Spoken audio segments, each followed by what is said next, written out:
है ने देखिए माटी से भी घर बनल बा मस्त। यहाँ शीतली भी एरिया बहुत देखा काका लोग आराम करत लोग। तमिलनाडु के घर, तमिलनाडु के गाँव हेने गणेश जी के मुँह हेने ज़्यादातर अभी तक भी खपड़ा घर ही देखे के मिलेला। हई देखी भेड़िया तमिलनाडु में हमने के यहाँ खसी मिल हेने सब पसीना निकल के नीचे भाई चुए लाए भाई इतना बहुत ज़्यादा बा। देखी पसीना बहुत। भैया हमने के नू खाना वाना अब ये खनिया सा और खाना खाते मात्र रउआ लोग देख सकता नहीं लोग लोड आ गई बा। गाड़ी लगा था हमने के शोरूम में।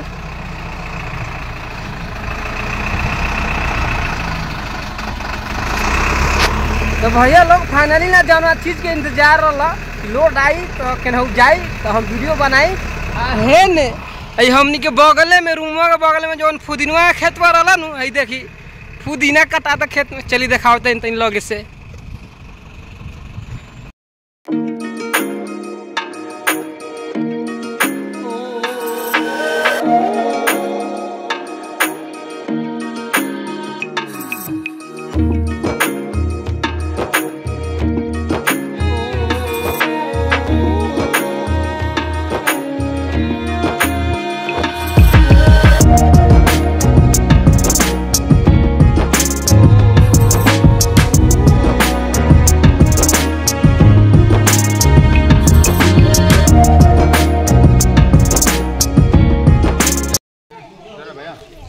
भैया हो अभी नु टाइम हो गया 9:30 और वो लोग देख सकता नहीं लोग हमनी लोड लेके कितना खूबसूरत गांव में आयल बाइन सब अभी तमिलनाडु के एक गांव में।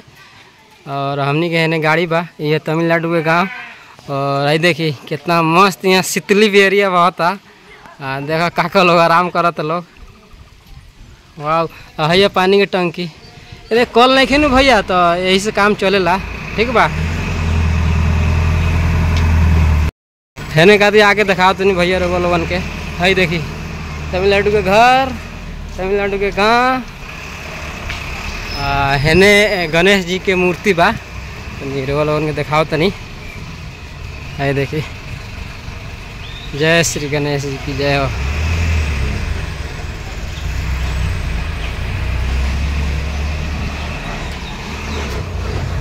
ठीक है भैया लोग हमनी के ना होने गाड़ी जाता होने का लोड उतारे के बा भैया लोग बैठ के जाता लोग मैंने वीडियो बनाओ तनी ठीक बात।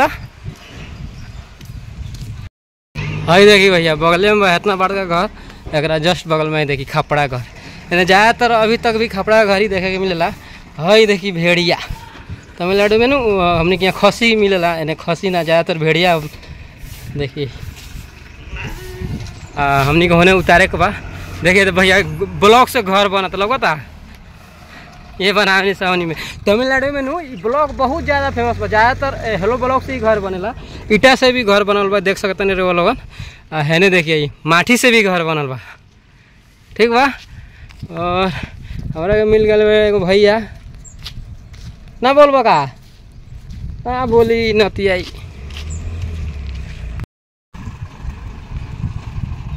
देखिए भैया फाइनली ए भैया जो लोग था नु इनके भाई ब्लॉक तो इनमें हमने के उतारे के बा ठीक बा। देखी बिल्कुल गांव में बिल्कुल हमने एगो सरे नहीं के जैसन हमने गांव होला नु वैसे गांव देहात एरिया बा बहुत ही मस्त और बहुत ही खूबसूरत में देखा बनिया रहो लोगन के। सच में का कहीं प्रकृति की खूबसूरती देखने को गाँव में ही मिलती है बहुत ही खूबसूरत। हई देखी भैया कथी कथी पसारल बा कथी हमरा थाहे नहीं के लागत। हऊ तो लौका तो मार्चा हऊ लौका तो नारियल बाकी है सब तो थाहे नहीं के लागत कथी बा। हई देखी घर है देखी गाय है देखी धैल बा पुअरा आयल बन से है भैया के दुआरा का भैया ठीक बा। हई देखी भैया एने हमनी के ना यूँ हमनी ग्राम से लोड हेने देखी हेने हेने तो घरे नहीं के बिल्कुल सरे बस सरे चेवर कहनी सुनू हमनी देखी वाह ठीक बा। हमनी के जाता इंसानू लोड उतारे और लोड उतारला के बाद का सीन बनता वीडियो में वो लोगों के आगे देखे के मिली ठीक बा।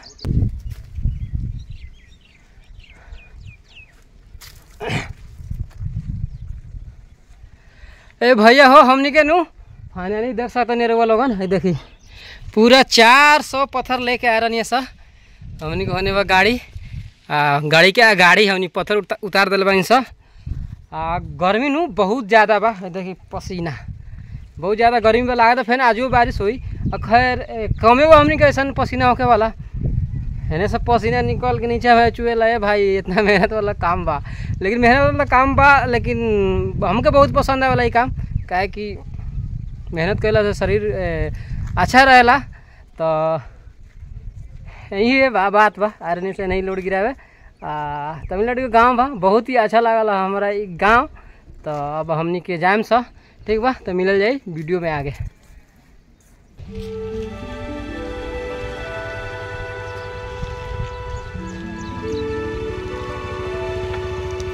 अभी देखिए भैया ई है नाद हमने क्या रहा ना वैसा नहीं खे लेकिन दूसरे किस्म के नाद बा एमे नु गाय सबके खाना खिया हो ठीक बा।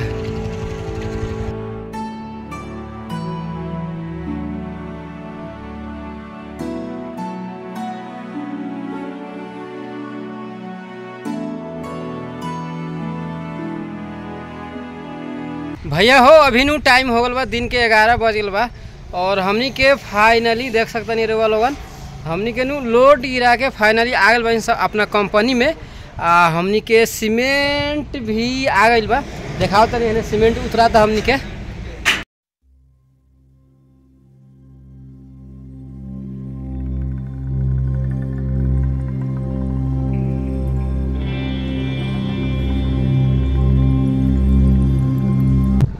तो भैया हमनी नु अभी का करे सीमेंट के गाड़ी जाई तो हमनी कमाएम सो देख सकते नहीं रहो कितना घाम बा आज घामे में कमाए के पड़ी तो अब केनहू नहीं जाए वाला लोड लेके हम तो हम का करतनी वीडियो के यहाँ पे समाप्त करतनी मिल जाए फिर कल एक और न्यू वीडियो के साथ जब तक लिए बाय जय हिंद दोस्तों हर हर महादेव।